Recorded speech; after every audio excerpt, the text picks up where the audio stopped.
We're welcoming Richard van Hooijdonk to Interpol World Television this afternoon. Richard, you describe yourself in an interesting way in your biography. Do you want to tell us what that is and why?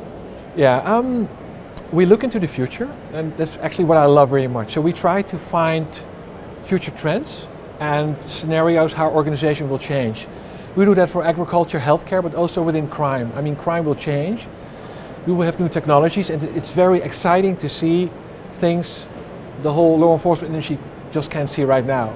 So actually, I'm a very curious person, and we all are very curious, so we try to define specific trends and predict how law enforcement will change.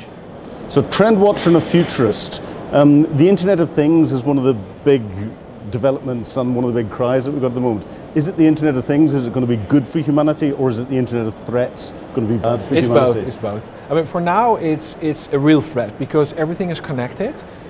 Connected pacemakers, cars, insulin pumps, hospital data. It's wonderful because if you have cancer, a camera could see it and is able to tell you whether you have cancer or not in a couple of seconds. A car will break before you will have an accident. That's wonderful. But what if we could tell 20 cars to crash a person? That's the opposite. What if hackers could hack a pacemaker, or 10 or 20 or hundreds of pacemakers? Right now, hospitals suffer from hackers hostaging the data. Hackers build 3D printers printing out guns. So, challenges. So, at the one side, it's wonderful, connected cars, connected systems, but it's also horrifying. It's horrible. But we know that our networks are penetrated now. We know that the bad guys are managing to do bad things with their networks today. We've got artificial intelligence coming along. And as artificial intelligence becomes more intelligent and more autonomous in its thinking and everything else, if we can't control our networks and secure our networks today, will we ever be able to trust where AI is going in the future? The future of law enforcement could be wars between AIs, the AI of the criminals, AI of us. But let's talk about now. It's time to become aware that these things will happen. You are aware of this situation, but a lot of people I talk to are not aware. And this is why I think that this whole topic is not about a drone or an algorithm or big data, it's about mindset. And in order to keep ourselves safe, we first need to be aware that this is a real threat.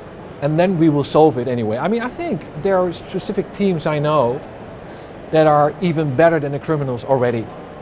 I talked to a darknet team a couple of minutes ago, and they win with those people. And one of my friends, he's hunting illegal Bitcoin stations. He's here, and he's really good. He's better than the criminals. But this is a very small portion of people within law enforcement. But future technology is developing really, really fast. What about it excites you, and what scares you most? I'm very fond of healthcare technology, and I'm also preparing a brain chip for myself. I think to do what? My son suffers from epilepsy. Okay. And I really think that these technologies will help people and give us more knowledge and make us smarter in the future.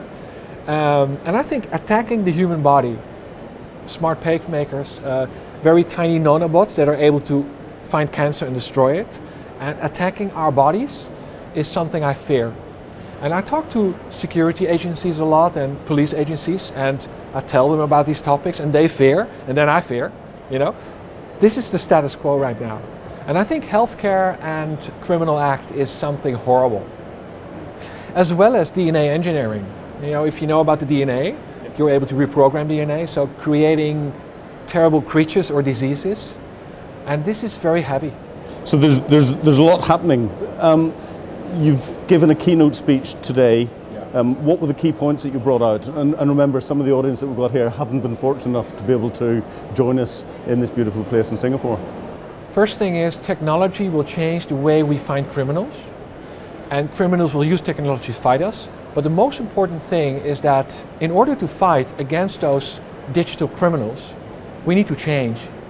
And I think that older leaders should collaborate with younger people. So that's story number one. we need to experiment, we need to collaborate.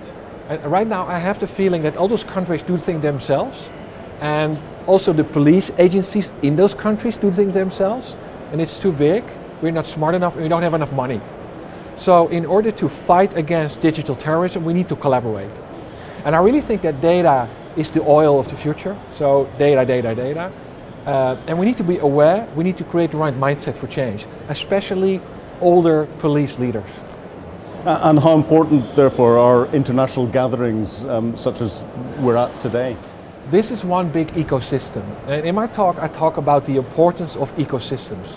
I think the future of law enforcement depends on the way we collaborate with brilliant startups, brilliant scientists, and companies that are here right now.